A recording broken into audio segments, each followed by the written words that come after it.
আমি কইছি স্টক করে মরে গেছে, পরে এবার গার চিট করছি যে গলা মালা কাটা, মহিলার গলা কাটা লাশ। তারপর বললাম কি হয়েছে বাবা, কিন্তু আম্মা যে মারি হালা দিয়েছে মরে গেছে। বৃদ্ধাকে গলা কেটে হত্যার পর 1,30,000 টাকা লুট।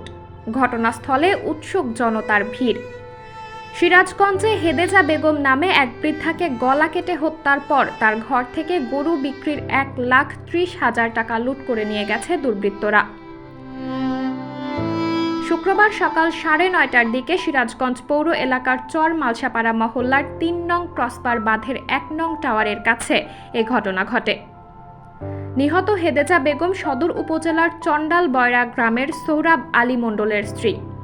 দুপুর 2টার দিকে বৃদ্ধার মরদেহ উদ্ধার করে পুলিশ। নিহতের স্বামী সোহরাব আলী মণ্ডল জানান, যমুনার ভাঙনে বসতভিটা বিলীন হওয়ার কিছুদিন আগে চর মালসাপাড়া গ্রসপার বাঁধ এলাকায় আশ্রয় নিয়েছি। দুধ বিক্রি করে জীবিকা নির্বাহ করি। প্রতিদিনের ন্যায় সকালে গাভীর দুধ বিক্রির জন্য শহরে চলে যাই।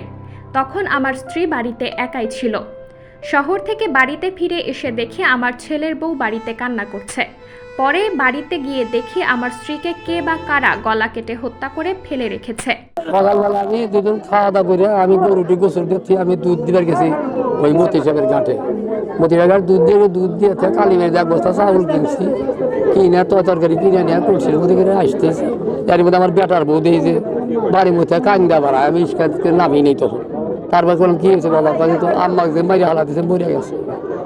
আমি তো মানে ব্যাগ কিনা অস্থির আমি নামছি, ইস্কা লাইনা চাউলের বস্তাটা দিয়ে থাকে চাউল বস্তা। 1,30,000 টাকা ছিল আমার টান্ডির মধ্যে, টান সাবুল দিয়ে বাইন দিয়ে নিয়ে গেছে। এই বোতায় যে কিছু কইছে টইছে নাকি, আর ওই অবস্থায় এক জব করে ঠিক গেছে। সিরাজগঞ্জ 2 নং পুলিশ ফাঁড়ির উপপরিদর্শক মুস্তাকিন বলেন, চর মালসাপাড়া মহল্লার বাড়িতেই বৃদ্ধা ও তার স্ত্রী বসবাস করতেন। সোহরাব আলী মণ্ডলের অনুপস্থিতিতে সকাল 9টা থেকে 9:30টার মধ্যে বৃদ্ধা হেদেজাকে গলা কেটে হত্যা করা হয়। খবর পেয়ে আমরা মরদেহ উদ্ধার করে Shahid M Mansur Ali medical college হাসপাতালের মর্গে পাঠিয়েছি। সদর থানার ভারপ্রাপ্ত কর্মকর্তা হুমায়ুন কবির জানান, হত্যার মূল কারণ অনুসন্ধানে পুলিশ তদন্ত শুরু করেছে। এই ঘটনায় মামলার প্রস্তুতি চলছে। দ্রুত সময়ের মধ্যে হত্যাকাণ্ডের সঙ্গে জড়িতদের গ্রেপ্তার করে হত্যার রহস্য উদ্ঘাটন করা হবে। আমি সদর ওসি হিসাবে গত 19/4/2024 যোগদান করার পরে এলাকায় পুলিশি মুভমেন্ট মোটামুটি আগের তুলনায় অনেক হারে বৃদ্ধি করেছে।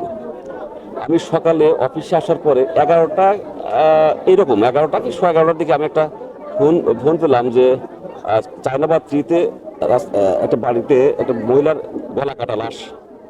সাথে সাথে আমি আমার টিম সহ ডিবি টিম সহ সবাই চলে আসছে এখানে।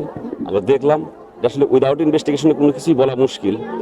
আমাদের কার্যক্রম শুরু হয়ে গেছে, আমরা কাজ করতেছি। যেই হত্যা করুক, হত্যাকারী কোনোভাবেই পার পাওয়ার সুযোগ নাই। আমরা খুব শর্ট টাইমের মধ্যে আমরা আশা করি খুব শর্ট টাইমের মধ্যে এই ঘটনা এর প্রকৃত রহস্য আমরা উদ্ঘাটন করব এবং জনসম্মুখে সেটা জানতে পারবেন আপনারা।